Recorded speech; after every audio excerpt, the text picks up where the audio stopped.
안녕하세요.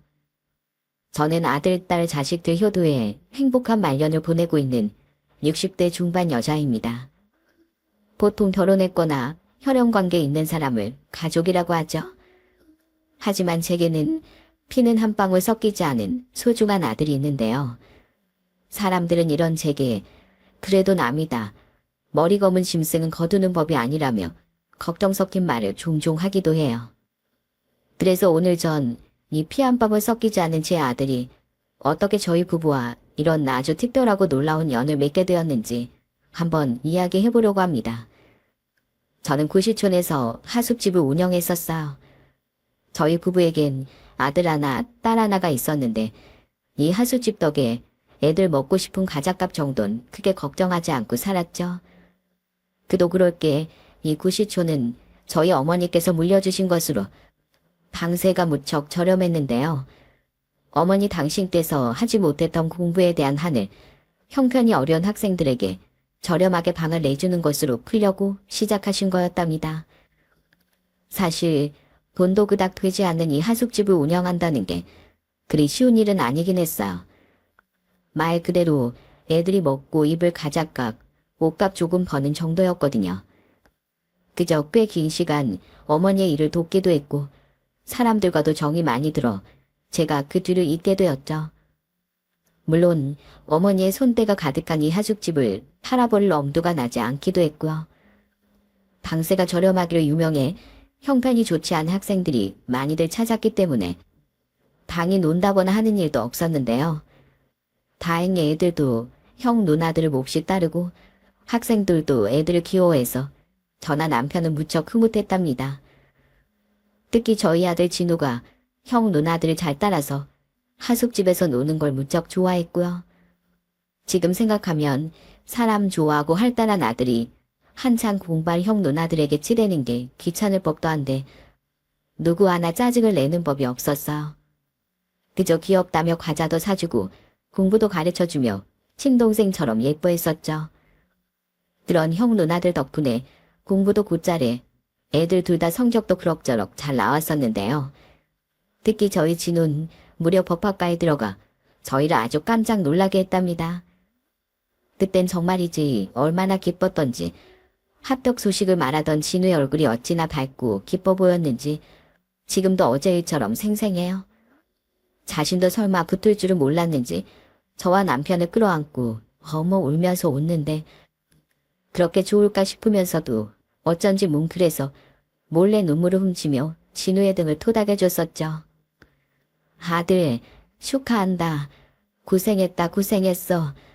형 누나들한테 고맙다고 인사했어? 이제 대학생인데 장난 그만 치고 공부도 열심히 하고. 엄만 우리 진우가 얼마나 자랑스러운지 몰라.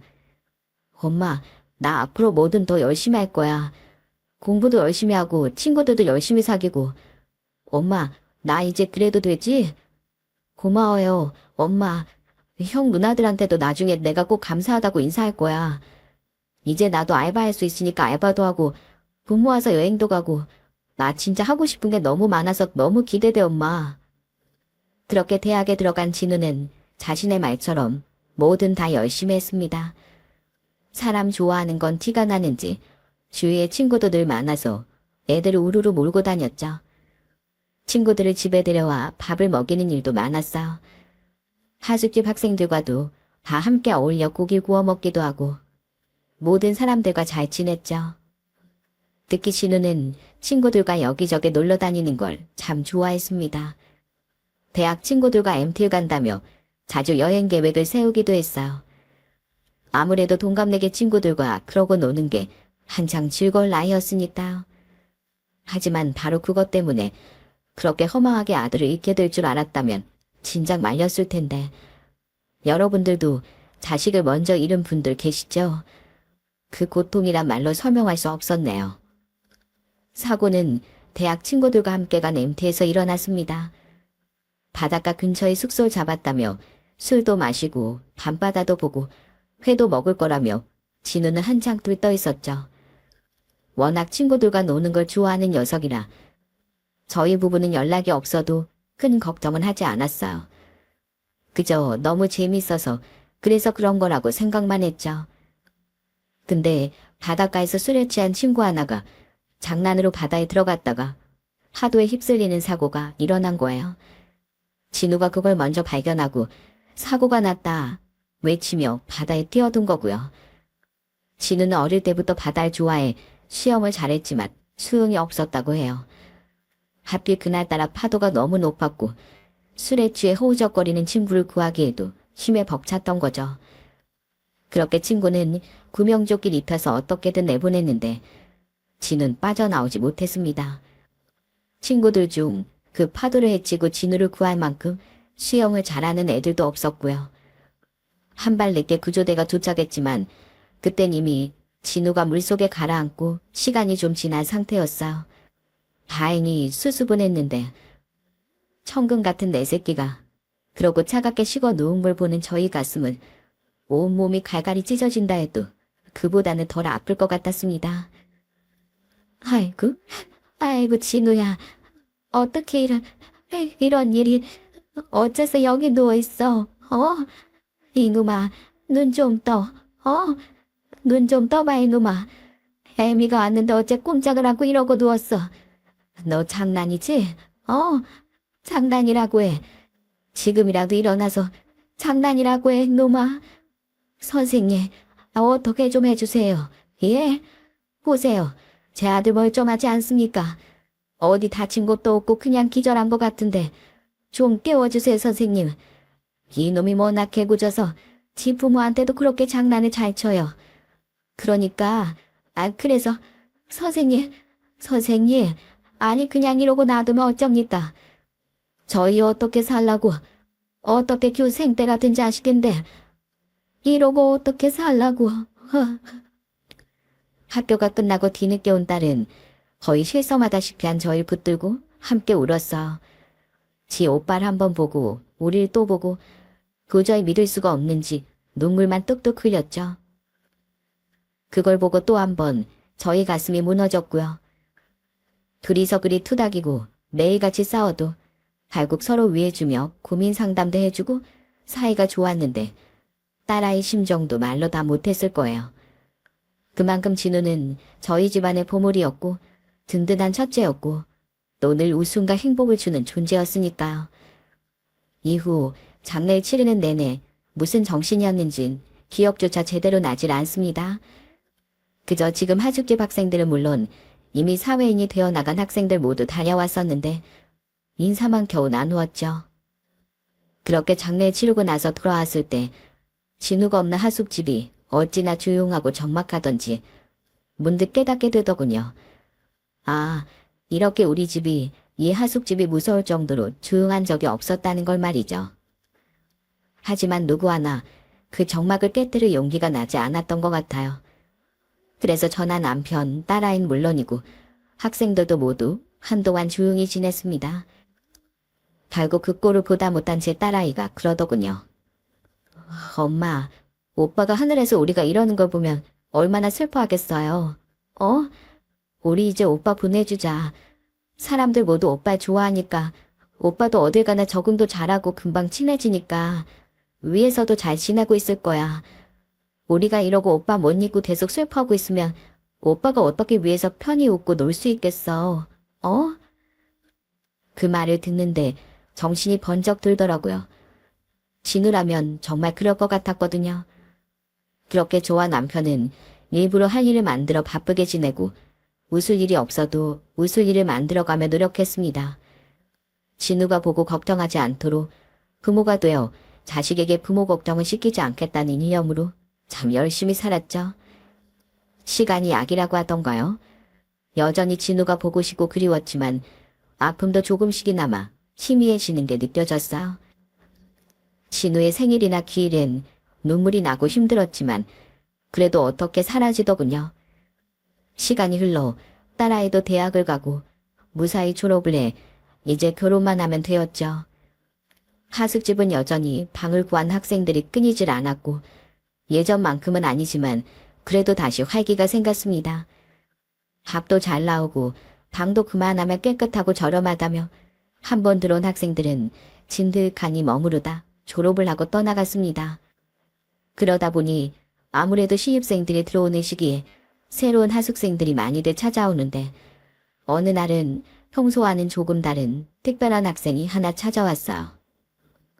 조심스럽게 문을 열고 들어와 저를 부르는데 어찌나 놀랐는지 저는 순간 숨을 멈추고 말았을 정도였답니다. 저 불쑥 찾아와 정말 죄송합니다. 혹시 방이 아직 남아있을까요? 제가 사정이 너무 급해서 어떤 방이든 괜찮아요. 쪽방도 좋습니다. 그냥 먹고 자고 공부만 할 수 있으면 됩니다. 학생의 이름은 박정학으로 아들과 어딘가 많이 닮아 있었어요. 성격은 조용하고 침착했지만 그 눈이며 코며 얼굴이 참 많이 비슷했죠. 놀라운 건 이 학생이 아들과 같은 대학, 똑같은 법대를 다니고 있다는 거였어요. 아들과 닮은 학생이 하숙집을 찾아온 것도 놀라운데 이런 우연이 다 있다니. 마치 아들이 살아 돌아오기라도 한 것 같아 순간 머리가 멍했죠. 정학 학생은 충격으로 놀라 멍하니 자신을 쳐다보는 저에게 집안 사정을 이야기하며 방을 내어달라고 빌었어요. 법대 합격해 시골에서 갓 올라왔는데 집안 사정이 어렵다면서요. 어머니는 일찍이 돌아가셨고 아버지 한 분이 계시는데 정학 학생이 공부하는 걸 반대하신다고 하더군요. 당장 하루 먹고 살기도 힘든데 무슨 공부냐고. 그냥 공장이라도 들어가 일이라도 하라면서 말이죠. 하지만 정학 학생은 공부가 너무 하고 싶어 집을 나왔다고 했어요. 그러면서 이 하숙집에 청소를 해도 좋고 빨래를 해도 좋다며 지금은 돈이 없지만 그렇게 잡일이라도 하며 지내게 해주신다면 언젠가 꼭 갚겠노라면서요. 사정을 들으니 형편이 너무 딱해서 마음이 움직였어요. 마침 방이 하나 남았는데 잡일은 괜찮으니 나중에 방세를 주는 걸로 하고 공부 열심히 하라고요.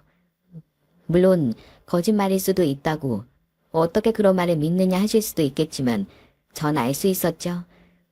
어머니를 도와 어려서부터 하숙집 일을 해서 많은 사람들을 봐왔기도 했고 무엇보다 거짓말을 하는 노는 아니라고 말입니다. 그리고 사실 어머니께서 이 하숙집을 차리신 이유가 정학 학생같이 형편이 어려운 학생들에게 방을 저렴하게 내어줘 공부 열심히 하게 하려는 뜻이셨으니 그 뜻을 이어 하숙집을 운영하는 제가 정학 학생을 거절한 이유가 없었습니다. 청소나 빨래 같은 건 안 해도 돼요. 정학 학생. 그저 공부 열심히 하고 나중에 잘 돼서 그때 내면 돼요. 어머니께서 생전에 정학 학생 같은 학생들을 많이 돕고 싶어 하셨거든. 그러니까 부담 갖지 말고 열심히 해요. 알았지? 우리가 아침 저녁은 해줄 거고 점심 때도 밥 먹을 것도 없으면 괜찮으면 우리랑 같이 먹어도 되고 다른 학생들도 다 편하게 그러니까 엄마다 생각하고 편하게 말해요. 감사합니다. 제가 열심히 해서 꼭 이 은혜 갚을게요. 저 약속 잘 지켜요. 정말이지 감사합니다. 그렇게 정학 학생은 우리와 한솥밥을 먹는 하숙집 식구가 되었어. 정학 학생은 정말이지 열심히 했습니다. 새벽같이 나가 도서관으로 향했고 학비를 벌려고 각종 가외 아르바이트에 나중엔 지친 기색으로 집에 들어왔죠. 마치 뭔가에 한이라도 맺힌 것처럼 잠도 설쳐가며 늦게까지 공부를 하는 학생이었습니다. 근데 평소라면 학생들이 열심히 공부하는 걸 보고 흐뭇해할 텐데 정학 학생은 오히려 그게 걱정이 되더라고요. 매일 새벽같이 나가니 저희가 주는 아침을 먹는 일도 없고 새벽에나 돌아오니 저녁 역시 먹질 않았죠. 안 그래도 말랐는데 갈수록 더 살이 빠지는 게 눈에 보일 정도였어. 그뿐이 아니었습니다. 빨래나 청소 같은 건 하지 않아도 된다고 말을 했는데 매일 마당을 쓸고 다 같이 밥 먹는 방을 깨끗이 치우고 설거지까지 해두는 겁니다. 공부하기도 바쁘고 힘들 텐데 대체 어떻게 이렇게까지 하는지. 그러다 한 번은 결국 몸살이 났는지 일주일 내내 방에서 끙끙 앓는데 속이 다 타들어가더군요. 진우와 닮아 가뜩이나 마음이 쓰이는데 공부하랴 일하랴 밥조차 먹질 않고 몸만 축내니 더 그랬습니다. 그래서 결국 남편과 이야기한 뒤 저는 쌀을 곱게 갈아 만든 미음을 들고 정학 학생의 방으로 갔어요. 그리고 이렇게 말했죠. 정학 학생, 몸은 어때? 괜찮어? 약은 먹었고? 아유, 하숙집에서 아침도 저녁도 안 먹는 것 같은데 식사도 잘 못 챙길 것 같아서 내가 힘을 좀 쏘아왔어. 사람이 공부가 아무리 중요해도 그렇지 건강보다 중요하진 않어. 공부가 얼마나 기력을 많이 소모하는데 그만큼 더 잘 챙겨 먹어야지. 어? 이렇게 아플 때까지 무리를 하면 어떡해. 사실 밥까지 얻어먹기가 염치가 없어서. 하지만 저 정말 괜찮아요. 편의점 아르바이트를 하고 있는데 팩이 나오면 먹을 수도 있고 그래서 어떻게든 잘 먹고 있어요. 그리고 새벽에 일찍 도서관에 가야 자리를 잡을 수 있는데 그 시간에 밥을 달라고 하기도 그렇고요. 아니, 그 삼각김밥 그거 먹는 거야? 그걸로 돼? 한창 때 사내가. 아유, 그러다 쓰러져 정학 학생. 내가 생각을 좀 해봤는데 그러지 말고 방을 옮기는 건 어때? 지금 쓰는 방보다 훨씬 좋을 거야. 원래 우리 아들이 쓰던 방인데 몇 년 전에 세상을 떴어. 부담 갖지 말고. 점학 학생 보면 우리 아들 생각도 나고 매일 하숙집 일까지 거들어주니 남 같지가 않아서 그래. 밥도 못 챙겨 먹고 그러고 공부만 하는데 그래서 더 잘해주고 싶기도 하고 영 걱정도 되고 말이야. 정학 학생은 조금 놀란 듯 싶었지만 제가 재차 설득하자 저의 제안을 받아들였습니다. 많이 망설이는 눈치였지만 체력도 받쳐줘야 공부도 하는 법이라며 제가 좀 밀어붙였죠. 정학 학생은 처음에는 좀 어색해했지만 이내 적응했고 금세 저희 가족들과도 친해졌어요. 처음엔 낯도 많이 가리고 말수가 적어서 영 숫기가 없다 싶었는데 친해지니까 우리 진우처럼 참 다정하고 성격이 아주 좋더라고요. 집안일도 싫은 내색 없이 먼저 돕겠다며 늘 제게 먼저 말을 걸기도 했고요. 김치 담그시는 거예요? 여기 배추 옮기면 되죠? 허리도 안 좋으신데 앉아서 쉬세요. 이런 힘쓰는 일은 남자가 해야죠. 아이고, 공부하느라 힘들 텐데 이런 거 안 도와줘도 돼. 그러지 말고 들어가서 공부해. 내 김치 맛있게 담고 수육 삶아서 부를 테니까. 아이고, 괜찮대도 이런다. 안 무거워? 하나도 안 무거워요. 그리고 어떻게 사람이 매일 공부만 하겠어요. 이런 일 하면서 머리도 좀 식히고 해야 두뇌 회전이 더 쌩쌩하니 잘 돌아가죠. 걱정 마세요. 저 이제 튼튼해요. 감기도 잘 안 걸리는데요, 뭘. 남편 역시 시간이 나면 정학 학생과 바둑을 두기도 하고 야구를 보기도 하며 참 친하게 지냈습니다. 진우가 살아있다면 이러지 않았을까 싶을 정도였죠. 사실 진우가 그렇게 세상을 뜨고 남편이나 저나 많이 어두워졌었는데 모처럼 집안에 웃음이 감돌았습니다. 오죽했으면 딸아이가 이렇게까지 말을 하더라고요. 아유, 엄마, 딸내미 집에 오랜만에 왔는데 아주 찬밥 취급이네. 누가 보면 내가 아니라 정학이가 친아들인 줄 알겠어. 사실 말이야 바른 말이지. 시집가고 어쩌다 한번 얼굴 빼꼼 비추는 너랑 정학이랑 같아. 나도 네가 아니라 정학이가 더 진짜 자식 같구만. 너 나중에 후회하지 말고 정학이처럼 엄마한테 잘해 이거사. 말은 온통 타박투성이었지만 딸아이는 오히려 보기 좋다며 이제 엄마 아빠가 예전처럼 돌아온 것 같다고 좋아했어요. 저나 남편 역시 그렇게 느끼고 있었고요. 사실 진우와 닮은 것도 닮은 거지만 정학이가 어찌나 싹싹한지 그래서 더 마음이 가기도 했어요. 그냥 하숙하는 학생이 아니라 아들이 하나 더 생긴 것 같았죠. 정학이가 우리에게 잘하는 만큼 저희 부부 역시 내심 정학이를 친아들이라 여기며 더 정성을 쏟았습니다. 밤을 새워 공부하는 정학이 위해 야식을 만들어주고 도서관에서 공부하다 늦는 날엔 차로 데리러 나가기도 했죠. 그렇게 오순도순 잘 살고 있었는데 그런데 어느 날은 시장을 보고 집에 돌아가니 낯선 손님이 한 분 와 계시더군요. 저는 하숙집 앞에서 안절부절하며 서성이는 남자를 향해 조심스럽게 다가가 말을 걸었습니다.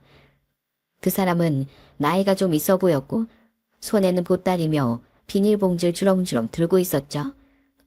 한눈에 봐도 부모님이신 것 같아 누구 부모님인가 기억을 더듬는데 그분이 그러시더라고요. 자신이 정확히 애비되는 사람이라고요. 진작에 한번 찾아뵀어 했는데 사정이 있어서 이제야 이렇게 왔습니다. 아들과 그때 싸우고 연락이 끊겼었는데 여길 찾느라 여기저기 수소문을 했지요. 그리고 이건 약소하지만 제가 시골에서 지은 농사로 만든 반찬 몇 가지입니다. 그냥 제 입에 불침한 겨우 할 정도라 대단진 않아요. 그저 감사하다고 말씀드리고 싶은데 형편이 안 좋으니 달리 드릴 것도 없고 그저 제 정성이라 생각하시고 받아주세요. 저는 정확히 아버지께서 주신 보따를 받으며 어쩔 줄을 모르고 안으로 모셨어요. 정확히 아버지께선 몇 번 거절하시더니 결국 머뭇머뭇 안으로 들어와 정확히 방을 살피며 눈물을 글썽이시더군요. 그래서 혹 실례가 되지 않는다면 무슨 사연이 있는지 들을 수 있는지 여쭈었는데 알고는 있었지만 정확히 아버지도 정확히도 참 힘들게 살았더군요. 이야기를 듣는데 저도 그만 눈시울이 뜨끈해졌습니다. 아는 결혼해서 정확히를 낳고 몇 년 후 죽었어요. 회장암이라는데 하체가 주인이지요. 회장암의 가장 큰 원인이 스트레스라는데 아내가 저 때문에 고생을 참 많이 했거든요. 못난 남편 만나 식당 설거지며 청소 부일이며 안 해본 일이 없었으니까요. 제가 한창 번듯한 직장 다니고 잘 나갈 때 친구의 보증을 서줬는데 그것 때문에 집이 폭삭 망해서 저도 친한 친구가 배신을 했다는 사실에 몸전 후 변변한 일자리를 찾지도 못했고요. 점아기는 그야말로 하루를 벌어 하루를 먹고 살았다고 해요. 점아기가 갓난쟁이일 땐 분유값이 없어 분유를 훔치다 걸려 혼쭐이 나기도 했을 정도라고요. 다행히 사정을 들은 슈퍼 주인이 정아기네를 딱하게 여겨 좋게 해결되었지만 힘든 건 매한가지였답니다. 그래서 하는 수 없이 어린 정아기를 아버지께서 돌보시고 어머니가 일을 다니셨는데 고생이 이만저만이 아니었다고요. 비록 정아기가 어려서 지의 애미를 잃고 못난이 애비 손에 컸지만 참 공부를 잘하긴 했어요. 그래서 이놈이 대학에 가겠다고 했을 때 그만두라고 말하는 제 가슴도 찢어지는 듯 아팠습니다. 저도 제가 참 못난 아비인 건 압니다만 방법이 없었어요. 학교에 가려면 잘 곳도 마련해야 하고 학비도 내야 하고 먹고 자고 생활하는 모든 것에 돈이 들 텐데 당장 이번 달 전기세나 월세를 어떻게 내야 할지부터 걱정을 해야 하는 형편이니 어쩝니까? 그러다 보니 결국 정확히 이놈이 참지 못하고 집을 뛰쳐나갔지요. 다 자신이 못난 탓이라며 정확히 아버지께선 눈물을 뚝뚝 흘리셨어요. 정확이가 연락을 끊은 것도 당연하다며 그래도 이제라도 용서를 구하고 싶다며 가슴을 치셨죠. 저는 울고 계신 정확이 아버지 보며 어찌할 바를 모르고 안절부절했어요. 그런데 하필 그때 갑자기 문이 덜컥 열리더니 정확이가 들어오더군요. 밖에서 이야기를 다 들었는지 제 아버지를 보고도 놀란 기색 하나 없이 이렇게 말하면서요. 아버지, 이제 와서 뭐 하시는 거예요? 그런 말 한마디라도 좋게 해주시지 그러셨어요. 제가 그렇게 공부하고 싶다고 했는데 무작정 안 된다고 하면 제가 어떻게 아느냐 이 말이에요. 집에 돈이 없다는 건 저도 알고 있었다고요. 그래도 아버지께서 응원해주길 바랬는데 그랬는데 아버지 제가 왜 그렇게 공부에 매달렸는지 알고나 계세요? 저 아버지 때문에 이 길 들어섰어요.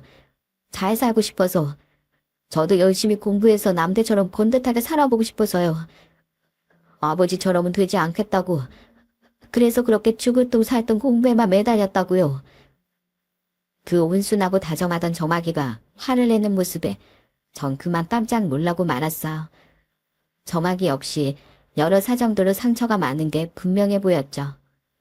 정아기의 절규를 들은 정아기 아버지께선 이제 숨죽이고 하염없이 눈물만 흘리고 계셨어요. 마치 발에 못이라도 박힌 양 그 자리에서 얼어붙어서. 저는 자리에서 일어나 우선 진정하라며 정아기를 방 안에 밀어넣었어요. 그리고 정아기 아버지께 우선 좀 진정하시고 찬찬히 이야기해 보시라고 차라도 한 잔 내어오겠다며 자리에서 일어났습니다. 그런데 차를 가지고 돌아오니 저막의 아버지께서 떨리는 손으로 제게 봉투를 2개 건네시더라고요. 하나는 그간 드리지 못했던 하숙비고 또 하나는 편지라면서 아들에게 전해달라면서요. 제가 못나서 자식놈이 공부를 한다는데 등록금은 고사하고 하숙비조차 주지 못했습니다. 많이 부족하겠지만 이걸로 정하게 하숙비에 보태주세요. 적은 돈이지만 지금은 그게 제가 할 수 있는 최선입니다. 그리고 이 편지는 제가 가고 나면 아들에게 전해주세요. 염치 없지만 부탁드립니다. 비틀비틀 걸어나가는 정학의 아버지를 보면서도 저는 차마 붙잡지 못했어요. 어려서부터 많이 힘들었을 정학이도 정학이었지만 아버지께서도 얼마나 힘드셨을지 짐작도 가질 않았어요. 저는 잠시 망설이다 봉투를 확인하고 다시 원래대로 닫았습니다. 안에는 한 푼 두 푼 모았을 것이 분명한 꼬깃꼬깃한 돈 100만 원이 들어있었어요. 저는 창가에서 이제는 저 멀리 점이 되어버린 제 아버지를 지켜보는 정학이에게 봉투 2개를 모두 건넸습니다. 그리고 아버지께서도 많이 힘드셨을 거라고 편지를 주고 가셨으니 꼭 읽어보라고 당부했죠. 정학아, 부모 마음이라는 게 참 그래. 자식이 먹고픈 거, 입고 싶은 거 다 해주고 싶은데 못 해줄 때 그렇게 마음이 아파. 어떻게 안 그러겠어? 힘들게 낳아서 그렇게 먹이고 입히고 업어서 길렀는데. 그래, 아직 네가 네 아버지를 다 이해하긴 힘들 수도 있을 거야. 그래도 아버지께서 너한테 미안하다며 이렇게까지 수소문해서 찾아오셔서 말씀하시는데 너도 이해하려고 노력은 해봐야 하지 않겠니? 저는 정학이가 편지를 읽을 수 있도록 조용히 안방으로 들어갔습니다. 그런데 얼마나 시간이 지났을까 누군가 우는 소리가 들리더군요. 놀라 거실로 나오니 울음소린 정학이의 방에서 들리고 있었어요. 그래서 얼른 문을 열고 들어가니 온통 눈물로 얼룩진 얼굴로 정학이가 마구 울부짖더군요. 저 어떻게 해요? 저 아버지께서 아버지께서 암이시래요. 이미 병원에서 수술도 못할 만큼 전이가 됐다고. 그래서 마지막으로 용서 구하고 싶었다고. 아주머니, 저 진짜 어떻게 해요? 전 그것도 모르고 아버지께 너무 못된 말만 많이 했어요. 그럴 생각은 아니었는데 그냥 사실은 왜 이제야 왔느냐고 말하고 싶었는데 우리 아버지 어떻게 해요? 인생이란 게 때로는 참 얼마나 잔인한지 힘들게 살아온 저마기 가족에게 닥친 불행은 너무나 커 보였습니다. 이제 저마기도 어떻게든 자리 잡고 열심히 공부하고 있고 두 부자가 화해만 하면 되는데 하늘이 정말 야속할 따름이었죠. 전 정신없이 우는 저마기를 달랜 뒤 얼른 아버지께 가보라고 말했습니다. 나중에 후회할 일을 만들어선 안 된다고 다시 아버지께 가서 못다한 이야기 다 하고 그렇게 서로 간의 오해를 풀라고. 부모 자식 간의 인연은 하늘이 맺어준 천륜인데 풀지 못할 오해는 없을 거라고요. 저막인 제 이야기를 듣고 황급히 짐을 싸 그렇게 시골로 내려갔습니다. 그리고 저희 부부는 약 한 달 뒤 저마기로부터 연락을 받게 되었습니다. 아버지께서 돌아가셨어요.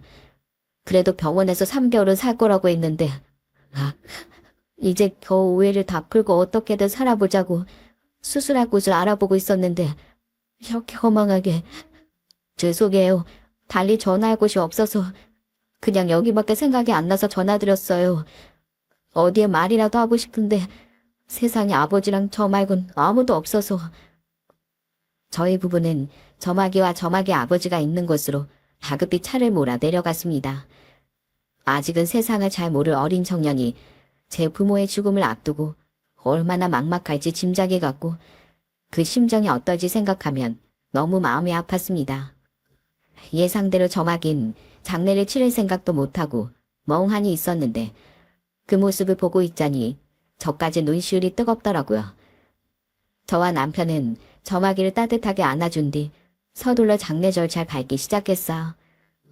다행히 빈손은 빠르게 차려졌지만 저마기 어머니도 돌아가신 지 오래고 정학의 아버지께서도 친구가 몇 없어 너무나 쓸쓸해 보였어요. 저와 남편, 정학이만이 빈소에 덩그러니 앉아있는데 그게 왜 그렇게 더 마음이 아프던지. 결국 저와 남편은 친구들과 저희 하숙집을 거쳐갔던 사람들 중 시간이 되는 사람들에게 연락을 해 빈소를 채워달라고 부탁했습니다. 다들 자기 일처럼 놀라고 걱정하며 빈소를 찾아주었고 일이 바빠 못 온 사람들은 화환을 보내주기도 했어요. 딸아이도 정학이는 자신의 동생이나 마찬가지라며 만살 제쳐두고 달려왔고요. 한 사람 한 사람 와주셔서 감사하다며 몇 번이고 고개를 숙이는 정학이에게 모두 따뜻한 위로의 말을 건넸습니다. 저와 제 남편이 진을 이뤘을 때 그랬던 것처럼 정학이도 조문객이 많아 바빠지니 그제야 좀 정신이 든 듯했고요. 그렇게 조문객들로 한창 붐비던 빈소는 자정을 넘어서야 조용해졌고 저는 여전히 영정 앞을 지키고 있는 정학이 옆에 앉아 어깨를 토닥였어요. 그리고 정학의 아버지를 향해 다짐 같은 약속의 말을 건넸습니다. 정학의 아버지, 우리 그때 이야기를 많이 못했죠? 정학이 너무 걱정하지 마세요. 사실 제가 아들이 하나 있었는데 물에 빠진 지 친구 구하려다 어린 나이에 야속하게 세상을 떴어요. 그런데 정학이가 우리 진우를 참 쏙 빼닮았더라고요. 처음 봤을 때 얼마나 놀랐던지. 심지어 같은 학교, 법대생인 것까지 꼭 닮았다니까요. 물론 꼭 그래서는 아닌데 정학이가 워낙 성실하고 착하고 저희 얘기도 잘해서 저흰 정학이 친아들처럼 생각해요. 제 딸아이도 봐요. 지 동생이라면 만사 제치고 온 거 보셨죠? 그러니까 너무 걱정하지 마시고 이제 저 세상에서 편하게 아프지 말고 정학이 지켜봐 주세요. 그리고 정학인 제가 꼭 훌륭한 법조인으로 만들겠습니다. 등록금도 걱정하지 마시고요. 제가 빚을 내서라도 함께 하겠습니다. 제가 약속할게요. 제 아들이라 여기고 잘 챙기고 보살펴 주겠다고. 대신 정학의 아버지가 우리 아들 진우 만나면 꼭 잘 챙겨주세요. 제 이야기를 듣고 있던 정학이는 고개를 푹 숙이고 눈물을 뚝뚝 흘렸습니다. 그리고 대체 어떻게 이 은혜를 다 갚아야 할지 모르겠다며 몇 번이고 감사하다 말했어요. 저는 가족끼린 그런 말 하는 게 아니라며 말없이 정학이를 안아주었습니다. 남편 역시 정학이의 손을 꼭 잡고 한 번도 남이라 생각해 본 적이 없다고 언제든 의지하라고 말을 해줬고요. 장례가 끝나고 우린 정학이와 함께 다시 집으로 돌아왔어요. 그리고 아무 일 없었던 것처럼 평소대로 밥을 해서 함께 식탁에 둘러앉아 식사를 했습니다.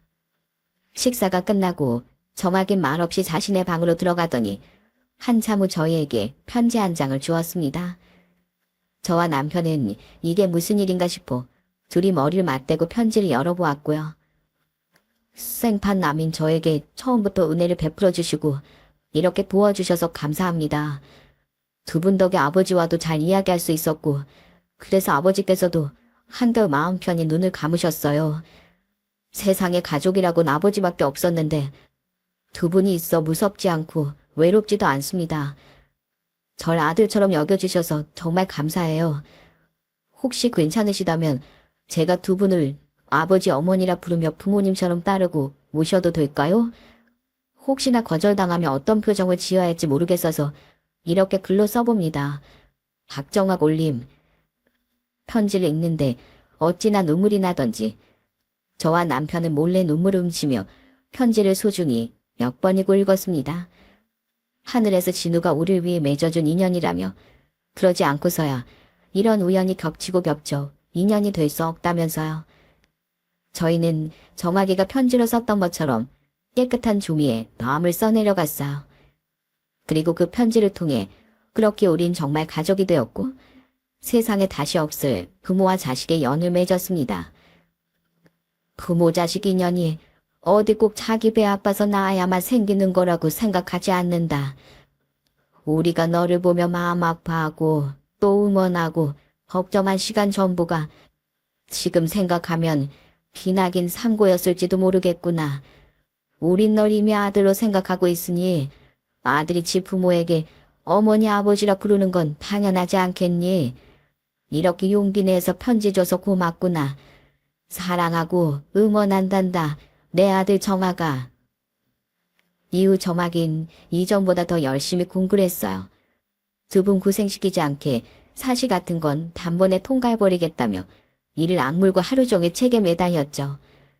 그러면서도 저와 제 남편에겐 또 아주 각별해서 우리의 생일이나 어버이날은 꼼꼼하게 잘 챙겼어요. 하루는 제가 그날도 밤새 공부를 하는 정하기를 위해 야식을 챙겨 들어갔는데 서랍에서 갑자기 선물을 꺼내 주더라고요. 오늘이 제 생일인 걸 알고 있다면서 말이죠. 조심스럽게 선물을 열어보니 안엔 도톰하고 푹신한 머플러가 있는데 어쩜 너무 마음에 들더라고요. 제가 기관지가 약해 겨울이면 늘 감기를 달고 사는데 그걸 기억하고 사온 모양이더라고요.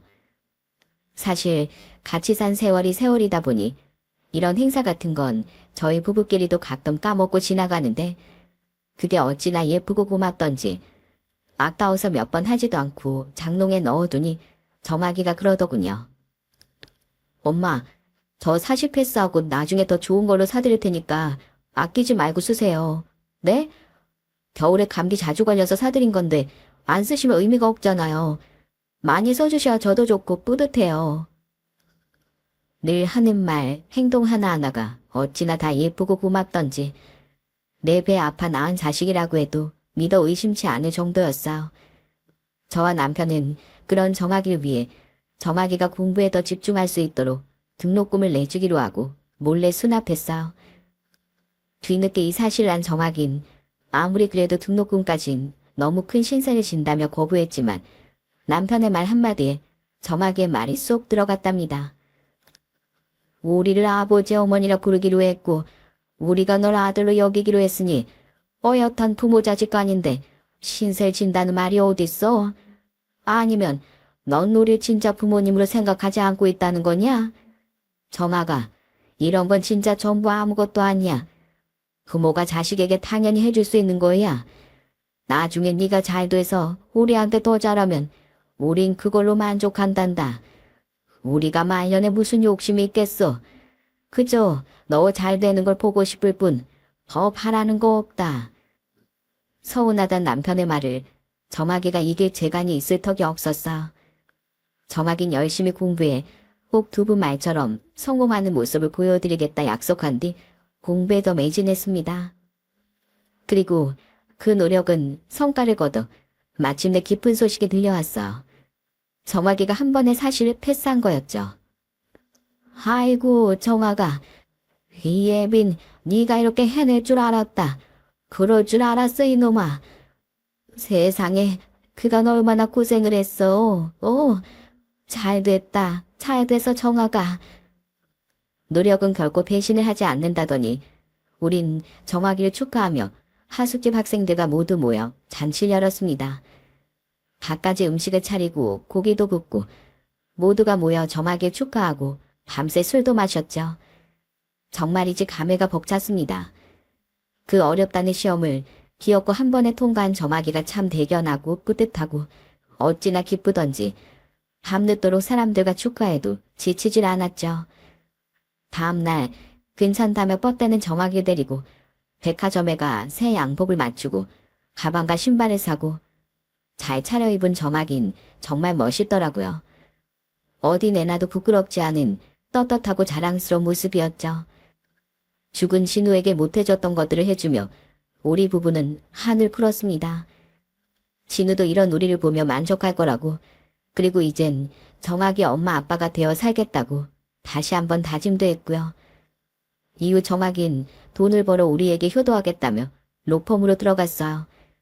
사실 들어간 곳이 워낙 크고 유명한 곳이라 하숙집과는 좀 멀었는데 정아기는 이사도 하지 않고 그대로 살겠다고 말해주더군요.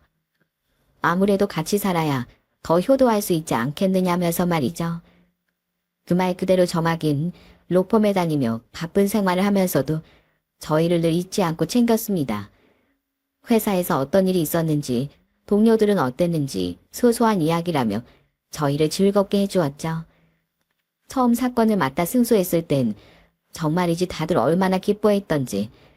참관을 할 수 있는 재판이라 해서 슬쩍 신청해서 들어가 봤는데 참 멋있더라고요. 저 아이가 바로 내 아들이다 외치고 싶을 만큼요. 그렇게 시간이 흐르면서 정학인 변호사로 승승장구했습니다. 하나 바뀐 게 있다면 세월이 지나서인지 재개발 붐이 일어나 하숙집은 재개발로 철거가 되었지만 이제 저도 남편도 나이가 많아 힘이 들기도 하고 아무런 문제가 없었습니다. 그저 걱정이 하나 있다면 남편에게 병증이 하나 있어 병원을 다니며 치료를 받고 있다는 것 정도였죠. 그런데 그 고생하고 다 늙고 이젠 평화롭게 아들, 딸 효도받으며 잘 살 줄 알았던 우리에게 그런 불행이 닥칠 줄 누가 알았을까요? 불행은 제가 아닌 남편에게 어느 날 갑자기 찾아왔습니다. 남편은 평소 당뇨 망막증으로 병원에서 치료를 받고 있었는데 병원의 권유로 수술을 받게 되었어요. 당뇨 망막증이라고 하면 실명을 할 수도 있다고 해서 남편은 불안해하고 있었고요. 하지만 병원에서 망막 박리가 오면 재수술을 하면 되고 혹시나 출혈이 생겨도 시간이 지나면 괜찮다고 했는데 그만 남편의 눈이 실명이 되어버린 거였습니다. 하루아침에 눈이 보이지 않게 된 남편은 당황했고 저희 부부는 곧장 병원에 항의했어요. 이런 이야기는 없었지 않느냐고, 이게 어떻게 된 일이냐고 말이죠. 선생님, 분명 저희에겐 이런 이야기가 없었지 않습니까? 시력 향상이 크진 않겠지만 해볼만 하다고. 그냥 혹시라도 망막 박리가 오면 재수술하면 된다고 하셨잖아요. 예? 차라리 수술 전으로 돌려주세요. 다 늙은 제가 이제 어떻게 앞도 보이지 않는 상태로 세상에 적응을 하겠습니까? 그냥 다시 되돌려만 주세요. 제발 선생님. 그러자 병원은 수술 과정에 아무런 과실이 없었다며 저희의 항의를 묵살했어요. 본래 당뇨 망막증이 열에 한둘은 실명을 한다며 안타깝지만 달리 방법이 없다면서요. 남편과 제가 선생님을 붙잡고 호소도 하고 매달려도 봤지만 아무런 효과가 없었죠. 어찌나 억울하고 분하던지 세상에 이럴 수가 있나 싶더라고요. 병원에서 실명할 위험이 크다고 말을 해줬더라면 수술을 하지 않았을 텐데. 그럼 내 남편이 좀 더 이 세상을 볼 수 있는 시간이 있었을 텐데. 결국 저는 남편을 병원에 두고 여러 변호사를 찾아다녔어요. 안 그래도 바쁜 정학이가 혹시나 이 사실을 알게 되면 걱정만 늘 것 같다 비밀로 하고요. 하지만 변호사들은 하나같이 병원 측의 과실을 입증하기가 힘들다며 사건 수임을 거부했습니다. 남편이 다니던 병원이 워낙 크고 유명한 곳이기도 해서 사건을 맡고 싶지 않은 듯도 했고요. 그래서 그냥 이렇게 살 수밖에 없는 걸까. 이대로 병원은 아무런 책임도 지지 않고 내 남편만 억울하게 이렇게 끝나는 걸까 했는데 어떻게 알았는지 정학이가 병원으로 찾아왔더군요. 아니, 어머니, 아버지, 이런 일 있으시면 저한테 말씀하셨어야죠. 어쩐지 계속 연락도 잘 안 되고 아버지 병원도 안 가르쳐 주신다 했더니 왜 지금까지 아무 말씀도 안 하셨어요? 찾아가신 변호사 중 하나가 제 동기라 저한테 말을 안 해줬으면 저도 모르고 있을 뻔했잖아요. 정학인 우리의 이야기를 듣고는 자신이 이 사건을 맡겠다고 말하곤 아무런 걱정도 하지 말라고 안심시켰습니다. 걱정을 끼치지 않으려 한 일이었는데 정학이가 화내는 거 보니 어찌나 미안하고 또 든든하던지. 정학인 다른 변호사들과 달리 저희의 이야기 하나하나를 허투루 듣지 않고 모두 기록했고 우리가 가진 모든 자료를 꼼꼼히 살핀 뒤 이길 수 있다고 호언장담했습니다. 병원이 수술 과정에 잘못이 없을지 몰라도 설명의 의무를 위반했을 가능성이 있다며 소를 제기해서 증거를 찾아내겠다면서요. 정학인 열심히 재판을 준비하며 이젠 앞이 보이지 않는 남편을 열심히 또 챙겼습니다. 남편은 갑자기 앞이 보이지 않게 되면서 우울증이 와 치료를 받고 있었는데 매일 아침 정학인 남편의 휠체어를 밀어 산책을 시켜주었죠. 처음엔 그마저도 싫다며 나가지 않겠다던 남편은 그런 정학의 정성에 이끌려 조금씩 산책을 즐기게 되었고 우울증이 많이 호전되었답니다. 바쁜 와중에도 어찌나 알뜰살뜰 챙기고 돌보는지 생각해보니 정학에게 해준 것보다 받은 게 더 많은 것 같아 미안하고 또 너무 고마웠어. 물론 정학인 제가 그럴 때마다 이렇게 말했지만은요. 아들이 아버지 어머니 챙기는 게 당연한 거죠. 그리고 그렇게 시간이 흘러 드디어 재판일이 다가왔습니다. 정학인 병원 측이 남편이 계속 치료를 받아 예후가 좋지 않을 것임을 인지했음에도 남편의 병증이나 신체 상태를 고려하지 않은 일반적인 설명만 했다고 주장했습니다.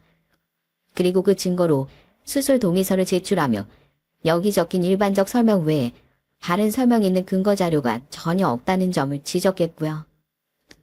병원은 당뇨 망막증이 본래 실명의 위험이 있고 수술이나 시술 자체에 아무런 문제가 없었다며 과실에 의한 사고가 아니라고 계속 주장했지만 다행히 결국 이는 받아들여지지 않았어요. 판사는 결국 저와 남편의 손을 들어주었고 우린 그렇게 정학이 덕에 병원으로부터 배상을 받을 수 있었습니다. 사실 돈은 그렇게 중요하지 않았고 병원이 잘못이 있다는 걸 인정한 것이 너무나 기뻐 저도 남편도 눈물을 흘렸습니다. 비록 다시 시력을 되찾을 순 없겠지만 그래도 병원이 잘못한 것이라고 법이 그렇게 인정하고 벌을 내렸다는 게 그게 너무 중요했거든요. 이후 남편은 정학의 도움을 받아 앞이 보이지 않는 생활에 하나둘 적응을 해나갔습니다. 정학인 바쁜 중에도 매일같이 집에 들러 남편의 곁에 있었고 바쁘지 않은 주말이면 가까운 곳으로 여행을 데려가 주었습니다. 그런 정학이 덕분에 남편은 완전히 우울증을 극복했어요.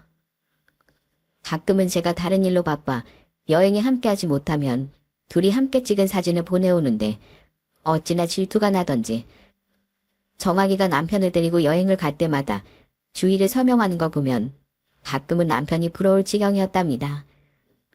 아버지, 저기 앞에 그때 여름방학 때 같이 올라갔던 산이 보여요. 그때 힘들다고 제가 케이블카 타고 가자고 했던 거 기억나세요? 그때랑 완전히 똑같아요. 그래, 맞아. 그랬었지. 그때 네가 산에 올라가다 지쳐서 중간에 내려가자고 조금만 쉬었다 가자고 그렇게 졸랐었지. 그때가 아주 생생하게 떠오르는구나. 그렇게 저희 부부는 피 한 방울 섞이지 않은 하지만 피보다 더 진한 정과 마음으로 새로운 아들을 얻었습니다. 그리고 정학인 최근에 아주 기쁜 소식을 들려주었는데요. 정학이가 로펌에서 만난 동료 변호사와 곧 결혼을 하기로 했답니다. 얼마 전에 데리고 와 인사까지 시켰는데 어찌나 참하고 예쁘던지 남편은 정학이가 결혼하게 되면 분가할 테니 그게 서운했는지 조금 툴툴거렸지만 정학이의 말에 불만이 쏙 들어갔습니다. 정학이가 그 아가씨에게 이렇게 말했거든요.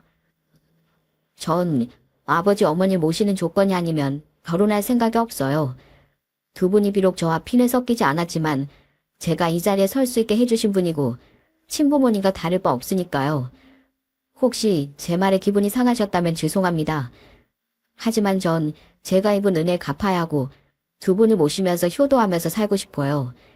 그게 부모 자식 간의 도리이기도 하고요. 전 좋은 아가씨를 놓치는 게 아니냐. 우린 우리끼리도 잘 살 수 있다 걱정했지만 전부 기우였어요. 그 아가씨가 부모님께서 일찍 돌아가셨다며 자신도 딸처럼 여겨달라며 말해줬거든요. 졸지에 딸이 하나 더 생겨 얼떨떨하지만 그래도 너무 행복하고 기쁘답니다. 남편도 은근히 마음에 들어하는 눈치고요. 하긴 생각해보면 사실 저희 하숙집을 거쳐간 학생들 모두가 가족이나 마찬가지인 것 같아요. 이제는 시간이 너무 흘러 하숙집이 철거되고 사라졌는데도 아직도 명절 때마다 안부 전화가 오고 선물을 보내오는 사람들이 가족이 아니면 뭐겠어요. 다들 이제 학생이 아니고 각자의 살 길을 찾아 변호사도 되고 의사도 되고 자신의 가게를 운영하는 사장님이 되기도 했지만 그래도 그 세월 속에서 변하지 않는 건 여전히 있나 봅니다.